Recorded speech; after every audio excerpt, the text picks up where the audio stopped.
네, 주요 이슈를 골라서 이해하기 쉽게 키워드로 풀어보는 뉴스픽 시간입니다. 오늘은 보도국 한솔 기자 나와 있습니다. 자, 한 기자, 오늘 첫 번째 키워드 먼저 볼까요? 네, 첫 번째 키워드는 한국인 최초입니다. 올해 노벨상 수상자는 어제 생리의학상을 시작으로 오는 12일까지 분야별로 차례로 공개되는데요. 올해는 연초부터 전 세계를 휩쓴 코로나19 여파로 과학 분야 수상자에 대한 관심이 어느 때보다 큽니다. 과학 분야에서는 오늘 물리학상과 내일 화학상 수상자 발표가 남아있는데요. 올해 한국에서 가장 큰 관심거리는 단연 화학상입니다. 화학상 후보에 한국인이 유력한 수상 후보로 이름을 올렸기 때문인데요. 현택환 서울대 석좌 교수이자 기초과학연구원 단장이 한국인 최초로 과학 분야 노벨상 수상의 영광을 안을지 기대가 커지고 있습니다. 현 교수는 앞서 외국의 석학들과 함께 물리학과 생물학 등 광범위한 분야에 응용할 수 있는 나노 결정 합성 연구를 진행했는데요. 학계 안팎에서 크기가 균일한 나노 입자를 대량으로 합성할 수 있는 승혼법을 개발해 나노 입자의 응용성을 확대한 공로를 인정받았습니다. 노벨 화학상 수상자는 내일 저녁 7시쯤 발표됩니다.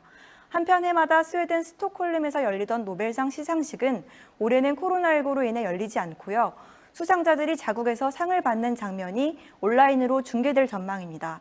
노벨상 시상식이 취소된 건 제2차 세계대전이 한창이던 1944년 이후 처음이라고 하는데요. 다만 노르웨이 오슬로에서 따로 개최돼 온 평화상 시상식은 평소보다 작은 규모로 열릴 예정입니다. 네, 코로나19가 노벨상 시상식의 모습도 바꿔놓게 되는데요. 어떤 결과가 나올지 함께 지켜보도록 하고요. 다음 키워드 뭔가요? 네, 다음 키워드는 폐업 브이로그입니다. 먼저 브이로그라는 단어가 생소한 분들도 계실 텐데요. 비디오와 블로그의 합성으로 개인의 일상을 영상으로 만든 콘텐츠를 브이로그라고 합니다.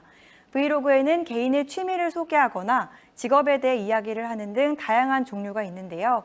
최근 코로나19 여파로 폐업하는 자영업자가 늘면서 이 과정을 기록하는 폐업 브이로그가 눈길을 끌고 있습니다. 어떤 내용인지 잠시 보시죠. 때문에 많이 힘들기도 하고 여러 가지 그런 걸로 인해서 많이 힘든 상황에 폐업을 결심하게 됐습니다. 폐업합니다. 저 자신에게도 일기를 남기는 느낌, 100평대 레스토랑이 폐업하는 과정에 대해서 같이 공유를 하고 여러 가지 그런 의미로 영상을 키게 됐습니다.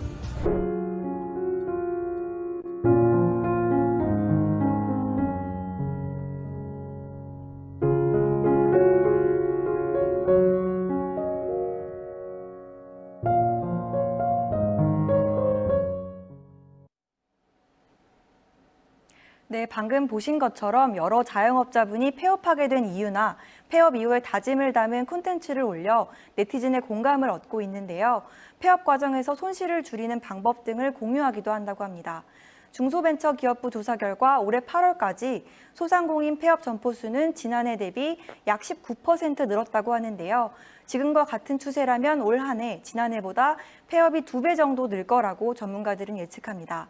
한편 문을 닫지 않더라도 직원 인건비 챙기기도 어려워 직원마저 내보내는 이른바 나홀로 사장이 지난달 전국에서 18만 명 늘었다는 보도가 나오기도 했는데요.